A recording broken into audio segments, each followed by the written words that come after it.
શ્રીજી મહારાજ વાત કરે છે, જેને સંત મળ્યા છે, આપણે તો ઢગલાબંધ મળ્યા છે. જેને સંત મળ્યા છે તે ભક્તના દ્રોહથી બીતો રહે છે.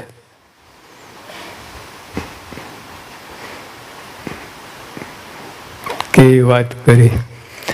જેને સંત મળ્યા છે એટલે આપણને બધાને મળ્યા છે, એ ભક્તના દ્રોહથી બીતો રહે. એક ભક્ત પોતાથી મોટા છે, મહાત્મા છે એમ તે જાણે ને ઘસાતું વેણ તો ક્યારેય ના ઉચ્ચારે. જો ભગવાન આ ભાવના નથી, નક્કર વાત છે, હકીકત છે. ભાવનામાં તો બીજું ત્રીજું આવે, પણ હકીકત છે, વાસ્તવિકતા છે. એટલે આ પ્રમાણે જો ના રહે તો એને બધો ઘણો ઘસારો આવે, સત્સંગમાં ઘસારો આવે, સત્સંગમાં પાછો પડતો જાય, અને પછી સત્સંગમાં રહે કે ના રહે એ પણ મુદ્દાની વાત છે. એટલે આપણે શ્રીજી મહારાજના શબ્દો છે, પૂર્ણ પુરુષોત્તમ નારાયણ, એમના ઉપર કોઈ વાત કરી શકે નહીં. ભક્તો આપણે લાગે કે આપણે ભગવાન રાજી કરીએ છીએ, તો ઊંધું જ છે. એ આપણને રાજી રાખે છે. એમને ઘણી વસ્તુ ગમતી નથી તો સ્વીકારે છે, એટલે એવું બધું હોય છે. તો જો ભગવાનને સંત, તો મહારાજે કહ્યું કે આ દેહ કૃષ્ણાર્પણ છે, હરિભક્તો માટે જ આ દેહ છે. એટલે મહારાજે કહ્યું, એટલે ટૂંકમાં જે ભગવાનને આ વાત ગમે છે, જેને સંત મળ્યા તે ભક્તના દ્રોહથી બીતો રહે છે. એક ભક્ત પોતાથી મોટા છે, મહાત્મા છે એમ તે જાણે, ઘસાતું વેણ તો ક્યારેય બોલે, ક્યારેય ના ઉચ્ચારે. આપણે આ બધું દ્રઢ કરવાનું છે.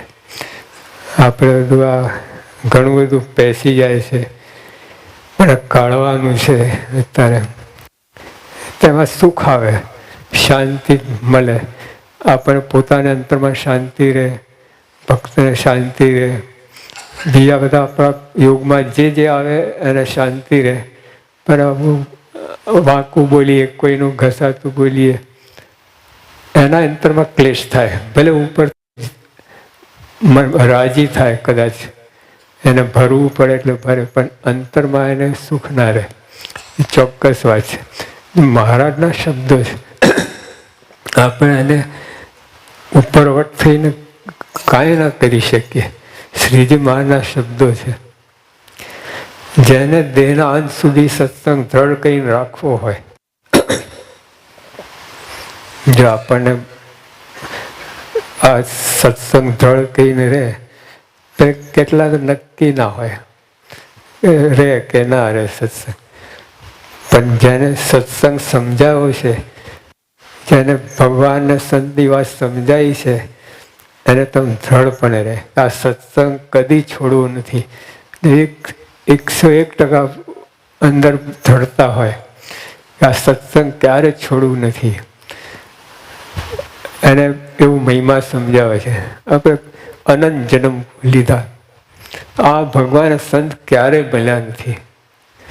શ્રીજી મહારાજ, ગુણાતીતાન સ્વામી અને આ ગુરુ પરંપરા ક્યારેય મળ્યા નથી. પહેલી વાર આપણે આ યોગમાં આવ્યા છે. પણ ભગવાનને સંત એ સામાન્ય રીતે વર્તે. મહારાજે તો કહ્યું કે હરિભક્તો પણ કોઈ મનુષ્ય નથી. હરિભક્તોની વાત કરી છે, તમે કોઈ મનુષ્ય નથી. એટલે બીજા ધામમાંથી ક્યાંથી આવ્યા છે, એટલે એનો અવગુણ લેવો નહીં, એવી મહારાજે વાત કરી. એટલે આ બધું મોટું તંત્ર છે. આ નાનું નથી, આ બાળકનું ખેલ નથી, આ 5-25 માણસનું ખેલ નથી.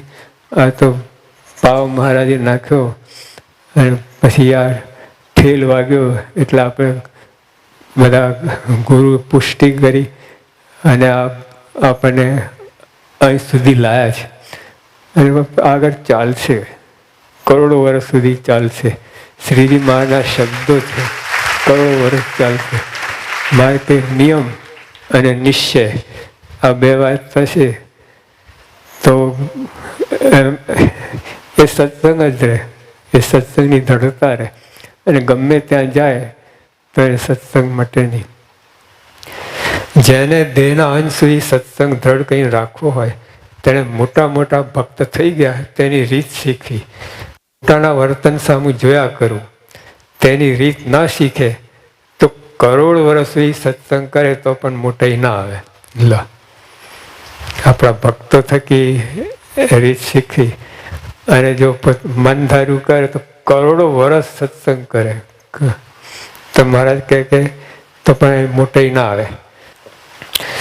સત્સંગની રૂઢી છે તે અમે જેમ છે તેમ તમને કહી સંભળાય.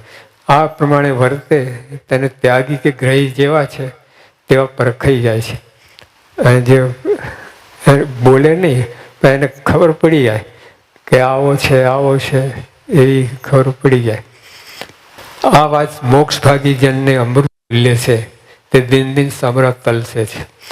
એટલે મોક્ષભાગી હોય એને આ રૂચે, એને સાકરના કટકા જેવી લાગે, એને એમાં જ રચ્યો પચ્યો રહે. અને બીજા ના હોય, આવી મોક્ષભાગી ના હોય. મહારાજે બધા ઘણા પ્રકાર બતાવ્યા સત્સંગમાં, પણ મોક્ષભાગી છે એ વાત જુદી છે. એને ભગવાન સાથે જ સંબંધ હોય, બીજું કોઈ આડાવરી ગોઠવાય નહીં અને એને એનું જ કલ્યાણ થાય. અને આપણે બધા બાપાના પ્રતાપ પ્રમુખ સ્વામી મહારાજ, બાપા શાસ્ત્રી મહારાજ, એમના બધાના પ્રતાપે આપણે આ રૂઢી છે એમાં ચાલ્યા જેવું, આમાં જ માલ માનવું. ભલે થાય તમને બાળકની રમત કા તે બધું, પણ આ જ રૂઢી રીત છે. સહેજાનંદ સ્વામી મહારાજ.